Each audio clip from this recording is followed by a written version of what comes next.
Hello everybody, how are you all? My name is Surbhi Shrivastava and welcome to our YouTube channel. दोस्तों 22 अप्रैल को हुए पहलगाम में आतंकी हमले का प्रतिशोध हमने ले लिया है, जो कि ऑपरेशन सिंदूर के माध्यम से लिया है। ऑपरेशन सिंदूर नाम सुनने में तो बहुत इमोशनली अटैचमेंट हो रहा है। आपने एक डायलॉग तो सुना ही होगा कि एक चुटकी सिंदूर की कीमत तुम क्या जानो। आज इस एक चुटकी सिंदूर की कीमत हमने आतंकवादियों को दिखा दिया है कि इस एक चुटकी सिंदूर की कीमत कितनी है। 7 मई को हुए ऑपरेशन सिंदूर जो कि 24 मिनट चला, इसमें लगभग 9 आतंकी ठिकानों को ध्वस्त कर दिया गया। इसकी पूरी जानकारी हमें 2 महिलाओं ने दी, जो कि कर्नल सोफिया कुरैशी और विंग कमांडर व्योमिका सिंह थी। आइए दोस्तों इसके बारे में थोड़ी जानकारी लेते हैं और समझते हैं इसे कैसे अंजाम दिया गया। दोस्तों वीडियो स्टार्ट करने से पहले मेरे चैनल को सब्सक्राइब कर दीजिएगा एंड बेल आइकन को भी प्रेस कर दीजिएगा। सो गाइस, पहलगाम में हुए आतंकी हमले का करारा जवाब देने के लिए भारत एकदम तैयार है। यही बात भारत ने ऑपरेशन सिंदूर के नाम पर साबित भी कर दी है। आपको बता दें कि 7 मई को देर रात को पाकिस्तान के 9 ठिकानों पर भारत ने एयर स्ट्राइक करके लोगों की नींद उड़ा दी है। ऑपरेशन सिंदूर न केवल आतंकवादियों के ठिकानों पर एक सटीक हमला था, बल्कि यह भारत की ओर से सीमा पार के आतंकवादियों और उनके संरक्षकों के लिए एक स्पष्ट और शक्तिशाली चेतावनी भी थी। अब सवाल यह उठता है कि इस ऑपरेशन सिंदूर का नाम ऑपरेशन सिंदूर ही क्यों रखा गया। सिंदूर एक महिला के लिए बहुत इम्पोर्टेंट होता है, वह उसकी सुहाग की निशानी होती है। पहलगाम में जिस तरीके से विवाहित महिलाओं के सिंदूर को उजाड़ा गया, उनके सामने ही उनके पतियों को गोली मार दी गई, उसका बदला लेने के लिए ऑपरेशन सिंदूर को लॉन्च किया गया है।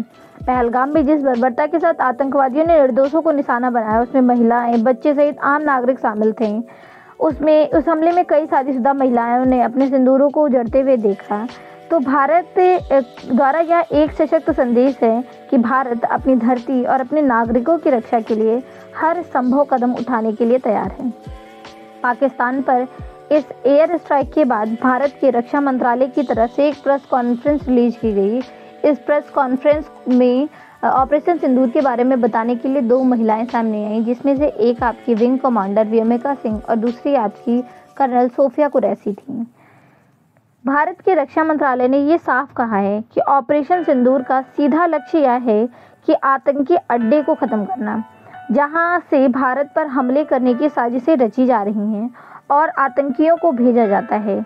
यह कार्यवाही सिर्फ आतंकवादियों के खिलाफ थी, पाकिस्तानी सेना को इसमें निशाना नहीं बनाया गया है। अब इस बारे में थोड़ी बात कर ले कि ऑपरेशन सिंदूर का उद्देश्य क्या था।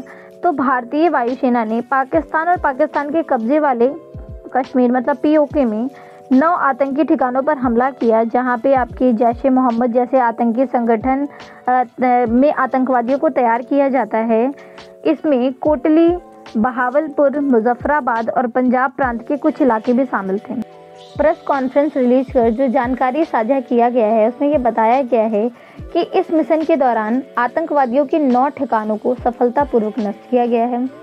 उन्होंने ये स्पष्ट किया है कि पूरे अभियान के दौरान इस बात का विशेष ध्यान रखा गया है कि किसी निर्दोष नागरिक को कोई नुकसान ना पहुंचे। जिस प्रकार पाकिस्तान भारत के निर्दोष नागरिकों को मार रहा है, उस प्रकार भारतीय सेना निर्दोष नागरिकों को कोई टारगेट नहीं कर रही है। वो इस बात का विशेष ध्यान रख रही है, जिसके लिए एजेंसियों से प्राप्त इनपुट को बेहद गंभीरता से लिया गया है।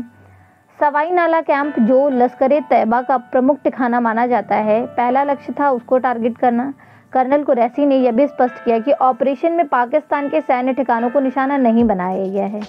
समाचार एजेंसी पीटीआई के अनुसार प्रतिबंधित आतंकी संगठनों जैसे मोहम्मद, लश्कर-ए-तैयबा और हिजबुल मुजाहिदीन के मुख्यालयों को निशाना बनाकर रात के समय 9 ठिकानों पर विशेष कार्यवाही की गई, जिसमें मरकज सुबहानअल्लाह बहावलपुर जैसे मोहम्मद का ठिकाना था, मरकज तैयबा मुरीदिये लश्कर-ए-तैयबा का मुख्यालय था, सरजल टेहड़ा कलां जैसे मोहम्मद का अड्डा था, महमूना जोया सियालकोट में था जो हिजबुल मुजाहिदीन का ठिकाना था, मरकज अहले हदीस बरनाला में था, लश्कर-ए-तैयबा का अड्डा था। इस तरह मरकज अब्बास कोटली में था जो जैसे मोहम्मद का केंद्र था, मस्कर रहील शहीद जो कोटली में था, हिजबुल मुजाहिदीन का प्रशिक्षण शिविर था, इसमें आतंकवादियों को प्रशिक्षण दिया जाता था। सिवाई नाला कैंप जो मुजफ्फराबाद में था, ये लश्कर-ए-तैयबा की आतंकी शिविर था। इस तरीके से एक और था सैयदना बिलाल कैंप जो मुजफ्फराबाद में था, ये जैसे मोहम्मद का संचालन केंद्र था। इन सभी केंद्रों को टारगेट किया गया। सो गाइज होप सो आपको ऑपरेशन सिंदूर के बारे में सारी जानकारी मिल गई होगी। इस ऑपरेशन सिंदूर के माध्यम से हम पाकिस्तान को ये चेतावनी देते हैं कि अगर वो आतंकवादियों को पनाह देता रहा तो उसका भी यही हश्र होगा। दोस्तों आपकी इसमें क्या राय है हमें कमेंट सेक्शन में बताइए। अगर आपको मेरा वीडियो पसंद आया है तो लाइक कमेंट शेयर जरूर कर दीजिए। मेरे चैनल को भी सब्सक्राइब कर दीजिएगा। जय हिंद जय भारत। Thanks for watching.